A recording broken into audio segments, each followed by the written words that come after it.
Vamos dar uma recapitulada aqui da semana passada, o que a gente conversou. O nosso tema foi o complexo de inferioridade, né?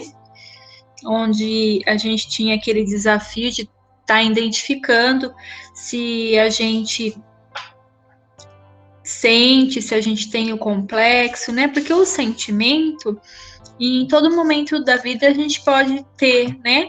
Mas o complexo é algo mais que aconteceram repetidas vezes e acabou se tornando esse complexo. E aí nós conversamos sobre a gente ter o amor próprio, saber que nós somos únicas, não se comparar com as outras pessoas, né? Eliminar os sabotadores internos e os externos, né? Às vezes o nosso pior inimigo é nós mesmos. Conversamos também sobre tomar um pouquinho de cuidado para que esse complexo de inferioridade de repente não se torne uma inveja, para a gente olhar para dentro de nós mesmos, para que a gente possa se desenvolver mais, né? O autoconhecimento, que Deus criou você perfeita na sua realidade, né? Que a situação que Ele te colocou fazer tudo parte do propósito dele, né? E conversamos também sobre cuidar da criança que existe dentro de nós. E também que muitas vezes a gente deixa essa criança falar mais alto do que o adulto, né? Que nós devemos acalmar essa criança, amadurecer, né? E se sentir bem. Acreditar que você pode, né? A aceitação, não comparar, entregar esse peso para Deus e lutar para conquistar as suas coisas. Diante disso, nesse encontro que nós tivemos na semana passada, alguém teve alguma experiência, conseguiu identificar algum complexo, alguma coisa que gostaria de estar compartilhando, né? Como que foi para vocês, né? Porque para mim, até mesmo por questão da Kátia ter comentado, né, sobre a criança, né, de 1, 2 e 3 anos, eu fiquei refletindo bastante sobre aquilo, né? E eu vi que também eu tenho muito a desenvolver, claro, mas é chocante quando a gente olha pra gente como uma pessoa imatura, né? E a gente não enxerga muitas vezes. E aí, quando alguém fala, abre um pouco os nossos olhos para a gente mudar as nossas atitudes, porque às vezes parece que a gente está deitada no chão chorando, fazendo birra igual uma criança, né? E se levantar mesmo e assumir de novo o controle das nossas vidas, né? Como uma pessoa adulta, né? Ter essa autorresponsabilidade, até conversamos sobre isso, autorresponsabilidade, autoconhecimento, autocontrole, né? Como que foi para vocês esse tema da semana passada? Olhar para dentro de nós mesmos, né, não é uma tarefa fácil, né? Igual nós conversamos na semana passada, a gente sabe que se a gente olhar lá para dentro, a gente vai encontrar alguns monstros, né? Algumas falhas, algumas coisas sombrias, né? Algumas coisas que a gente não vai gostar de ver. E da nossa natureza mesmo, né? Porque somos maus. E também pelo mal que os outros fizeram a nós, né? Muitas vezes nós não queremos olhar, mesmo que inconsciente, né? Às vezes só essa barreira de você não analisar, né? Tô citando você como exemplo, Antônia, mas serve para todos. Talvez foi porque não querer mexer, né? Numa coisa que tá quietinho. E vocês têm todo o direito, né? Mas refletir um pouco se não está na hora de avançar um pouco mais, de olhar um pouquinho mais para dentro de você, se não está na hora de cutucar umas feridas lá para que você possa desenvolver um pouquinho mais, né? Porque você mexer lá vai ser doloroso, mas depois vai te trazer uma cura, né? Vai ser um bálsamo sobre a sua vida, você vai estar liberta daquele sentimento, né? Às vezes a gente está tão oprimido, tão angustiado, porque tem alguma coisa lá dentro que não era para estar. Então, às vezes você tem que mexer lá e tirar aquilo lá, para que você possa ter uma paz maior. Depois que eu passei a olhar para dentro de mim e buscar o autoconhecimento, entender como eu pensava, por que eu agia daquela forma, por que eu estava sofrendo tanto, eu descobri que muito do que eu sofria era eu o problema. Era a forma como eu enxergava o mundo, as pessoas, né? E o quanto eu deixava as pessoas dominar a minha vida. Não porque elas queriam dominar, mas porque eu entregava para elas esse poder, sabe? E hoje eu sinto que eu assumi o controle da minha vida novamente, né? Eu estava muito debilitada emocionalmente, aconteceram muitas coisas. E às vezes vem assim como um furacão, né? Vai acontecendo uma coisa, depois vai acontecendo outra e outra. E aí a gente vai ficando tão debilitado que às vezes uma coisinha tão pequena desestrutura a gente, né?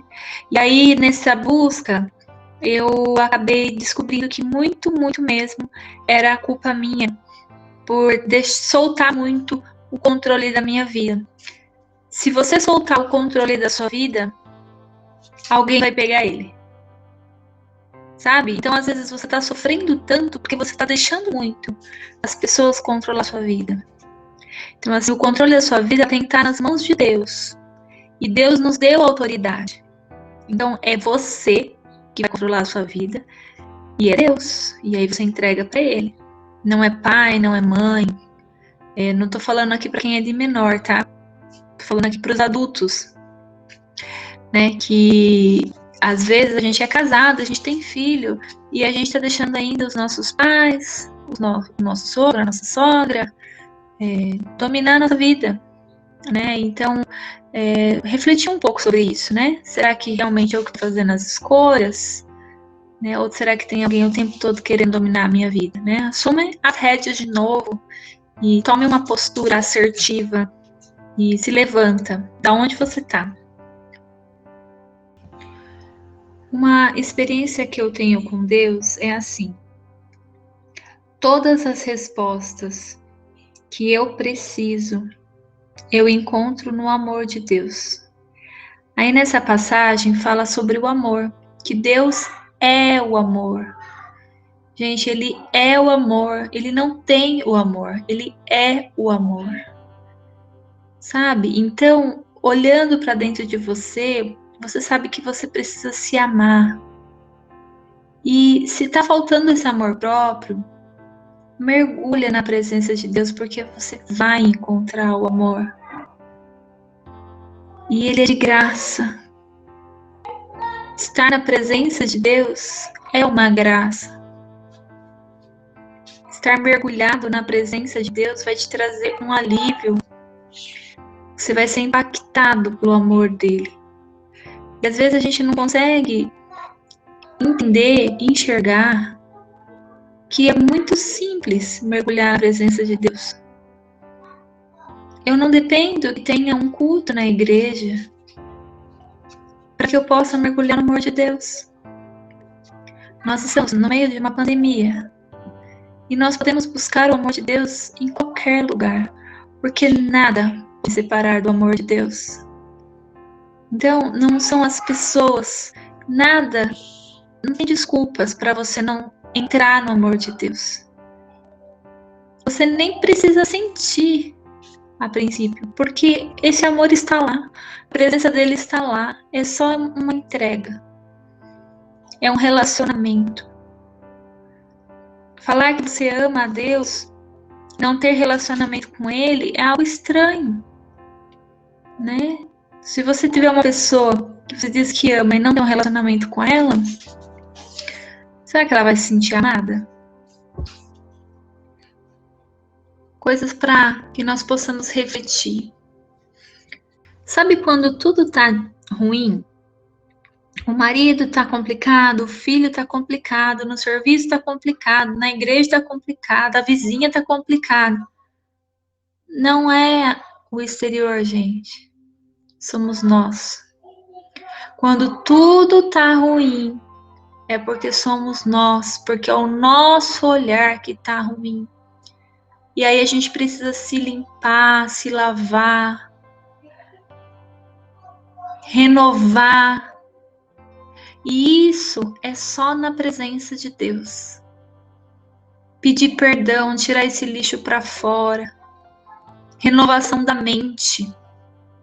Exatamente, Paula. A gente está mendigando pelo amor das pessoas, porque a gente não sente que ela nos ama, e aí você fica mendigando migalhas de amor. sendo que você tem uma abundante graça, né? Sendo que você tem um mar inteiro de amor que você pode mergulhar. Que é ali que você vai encontrar força, fôlego, renovo. É ali, é no amor de Deus. É nesse amor. Sabe, Deus tocou muito no meu coração hoje com relação ao amor. Às vezes eu tenho alguns conflitos, né, assim, aqui em casa. O Miguel, assim, que é mais arteiro e tal. E aí, às vezes eu olho para dentro de mim e falo, Deus, eu não tô aguentando. E Deus fala para mim, coloca mais amor, que você vai aguentar. Por mais que o filho seja difícil, o marido, a situação, se você olhar com os olhos do Pai, com um olhar cheio de amor, você consegue suportar muito mais aquilo. Pensar que nós só tivemos a nossa vida, nossa oportunidade de viver através desse amor. Que Ele amou tanto que Ele nos criou para sermos filhos, para dar um amor de pai.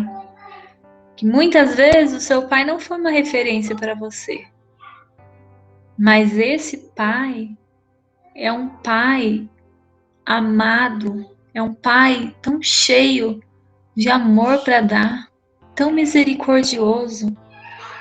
O amor está muito ligado, gente, à misericórdia. Sem a misericórdia de Deus, a gente não estaria aqui. E Ele entrega o seu filho por amor. Quem aqui entregaria o seu filho por amor a alguém? Nós não somos nem dignos desse amor. Mas Ele é tão bom, que Ele nos entregou esse presente, que é a vida, que é a salvação. E o que nós estamos fazendo com ela? Nós estamos permitindo o mundo, as pessoas e os nossos próprios pensamentos nos aprisionar, sendo que Jesus morreu para que nós fôssemos livres. A gente está se deixando ser aprisionado nos nossos sentimentos. Por causa do quê? Nós não podemos permitir esse peso, esse jugo, essas correntes na nossa vida. Nós temos que encontrar formas de nos libertar. Todas as técnicas que a gente traz aqui no grupo, ou tantas outras que você pode encontrar tantos especialistas, não vai adiantar de nada se você não buscar a presença e o amor de Deus. Por que a gente deixa para buscar o amor de Deus quando a gente está aflito, desesperado, no fundo do poço? Né? Quando não tem outra alternativa, quando parece que não tem mais o que fazer, aí a gente vai buscar Deus. Tá errado. A buscar a presença de Deus é independente do que eu preciso, como bem material ou até mesmo querer uma família. O amor de Deus está acima de tudo isso. Preciso respirar o amor de Deus. Eu preciso da presença dele na minha vida, porque sem ele eu não sou nada. Aí só uma observação. Muitas vezes a gente aprende a fazer uma oração diária. Você acorda, fala bom dia para Deus, agradece pelo dia, pela saúde, pela roupa, pelo alimento, pelo emprego. E amém. Vai trabalhar, fim do dia você agradece por tudo e amém. Muitos nós fazemos isso. Quando assim fazemos, porque muitas vezes é só uma oração de manhã, ou só de noite, ou até nenhuma. Então, hoje eu gostaria de acrescentar para vocês, eu não sei o nível de espiritualidade que vocês têm com Deus, Isso é uma coisa muito pessoal, muito particular, e eu não quero que ninguém exponha isso aqui, nem precise expor para mim, no particular. Pelo amor de Deus. Mas eu queria trazer isso para vocês, que estar na presença de Deus não é simplesmente uma oração e pronto. Estar na presença de Deus é apreciar a sua presença, é ter um momento com Ele, né? Então, que nem como eu faço, tá? Isso não é um padrão, porque isso é individual. Eu só quero trazer para vocês como é o meu relacionamento com Deus, tá? Então, eu faço essa oração básica de manhã, antes de sair da minha cama, e aí eu vou tomar o meu café, organizo algumas coisinhas assim que estão um pouco fora do lugar, ou depende do dia, se eu tenho que trabalhar, né? Agora eu tô em casa, mas saio e tal, e aí eu faço esse momento com Deus mais tarde, quando possível. Mas assim, o importante é que ele seja feito todos os dias, né? Claro, nunca saia da sua casa sem orar, de forma alguma. Precisamos dessa proteção, sim. Essa oração da manhã, ela, não tô falando que ela não é importante, tá? É muito importante. Mas eu tô querendo dizer aqui, para quem quer um relacionamento mais profundo com Deus, para quem quer mergulhar na presença de Deus, tá? Então, aí que você vai fazer? Você vai ter um tempo de oração, né? Um tempo maior de oração. E aí eu tenho que falar o tempo todo com Deus? Não necessariamente. Veja bem, é um tempo de intimidade com Deus. Como que funciona a intimidade? Vamos pensar aqui, se uma pessoa casada, ela tem intimidade com o seu marido. Ela vai fechar a porta do seu quarto para que ali dentro ela tenha intimidade, para que ela tenha uma privacidade, para que não fique algo exposto, né? Nem todos precisam saber o que está acontecendo ali dentro, não é verdade? É uma coisa íntima, pessoal, que só você e o seu marido vão saber o que está acontecendo ali. Então, a intimidade com Deus, ela vai ser mais ou menos por aí. Então, assim, eu fecho a porta do meu quarto, coloco um louvor. Como eu já falei para vocês num videozinho que eu fiz sobre meditação, eu coloco um som instrumental, um louvor que é só toques, né? Não tem a voz. E aí eu começo a respiração, porque eu já sei meditar. Então eu não uso mais o método de meditação guiada, igual eu já encaminhei aqui para vocês. Eu já sei o que eu tenho que fazer. Então, quando eu mandei para vocês, seria só um modelo de como vocês poderiam fazer. E aí eu vou naquela respiração, eu vou respirando, e aí eu vou agradecendo a Deus, e aí vai ser naquele momento de intimidade, onde fecho os meus olhos, e eu tento não me preocupar com nada, eu nem sei mais onde eu tô, se eu tô em casa, se eu tô no céu, porque realmente a minha mente vai muito longe. E aí eu vou conversando com Deus, eu pego a Bíblia e deixo do lado. Muitas das vezes Deus já mostra para mim o versículo, ou ali na hora, ou em alguns momentos anteriores, às vezes eu mexi no WhatsApp e aí veio uma passagem assim que alguém compartilhou alguma coisa. Aquela passagem, às vezes, é super significativa para o momento que eu estou passando. Então, vocês devem ficar atentos aos sinais daquilo que Deus quer nos falar, né? E ali eu fico, e aí vou colocando esse louvor, e vou conversando com Deus, e às vezes meu pensamento foge, daqui a pouco eu volto lá de novo, falo, não, tô conversando com Deus. E aí vou, aí às vezes eu posso colocar num louvor que tem uma voz, né, um louvor não só instrumental, e ali também eu vou louvando, e aí eu me coloco de joelho. Muitas das vezes eu choro muito na presença de Deus, e ali eu vou entregando para Ele os meus pesos, tirando tudo aquilo que está me incomodando, e é libertador, Só que isso eu tenho que fazer todo dia, não é uma vez na semana, mas para você fazer isso, você não vai conseguir fazer já de cara, você vai ter que ir aos poucos, sabe? Eu queria retomar um pouquinho do que eu falei sobre esses sinais, sabe? Deus, ele quer falar conosco o tempo todo. E ele vai usar quem ele quiser, como ele quiser para falar com você. Então, às vezes é uma pessoa que fala assim, não é de Deus. Mas Deus pode usar essa pessoa e vai usar, gente. Entenda assim que todas as pessoas que passam por você não é à toa. Tudo Em tudo, Deus tem um propósito. Em tudo, Deus tem um propósito. E aí, só finalizando com relação ao mergulhar na presença, é isso, é você ter esse tempo com Deus, além da sua oração diária, né, que é extremamente importante, mas ter um tempo dedicado a Deus, né? A gente tem tempo para se dedicar para tanta coisa, né? Se a gente analisar quanto tempo a gente fica no celular, será que não dava para mergulhar um pouquinho na presença? Começa com pouco, começa com 15 minutos todo dia, 10 minutos, 5 minutos, faça um propósito com você mesma, né? E aí você vai aumentando gradativamente esse tempo. A meditação é um processo que envolve a respiração e tudo mais, mas de repente para você, a respiração para mim não é legal, não gosto, tal. Olha, eu posso te garantir que só traz benefícios. Só traz benefícios. Mas eu entendo que existe uma resistência da nossa parte. Olha, eu nunca pensei que eu meditaria. Eu nunca pensei que eu ia fazer exercícios de respiração da forma que eu faço hoje. Eu nunca pensei que eu ia conseguir sair de uma pessoa sedentária para uma pessoa que faz atividade física todo dia. E tudo isso eu consegui, sabe? E então, assim, a gente muda, a gente se desenvolve e a gente muda os nossos pensamentos.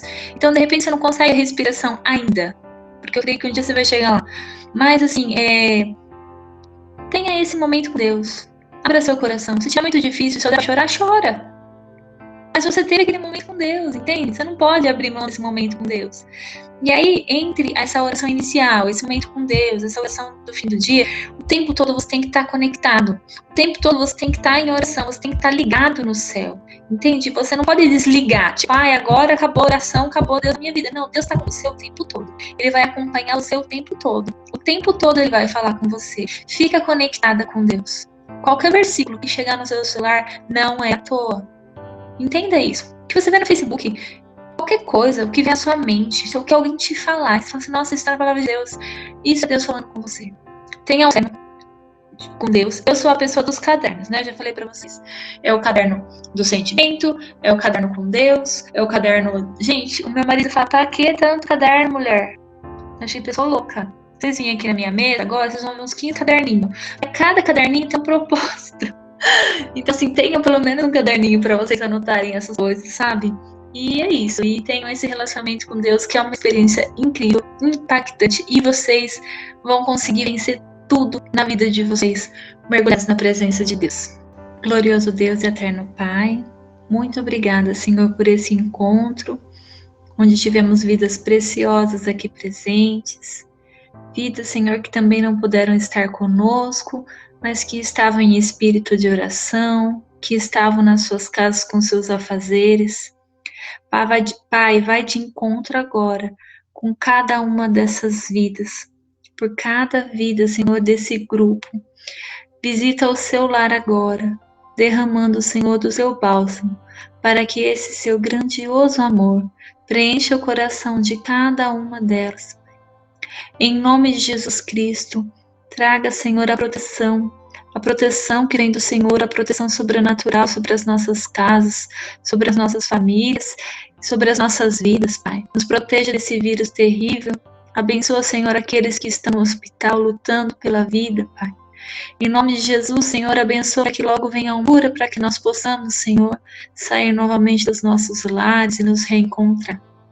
Em nome de Jesus Cristo, Senhor, que essa palavra dessa noite venha preencher cada coração e que elas tenham um pouco mais de profundidade com a Tua presença e experimentem um pouco mais do Teu amor, Pai. Em nome de Jesus. Amém.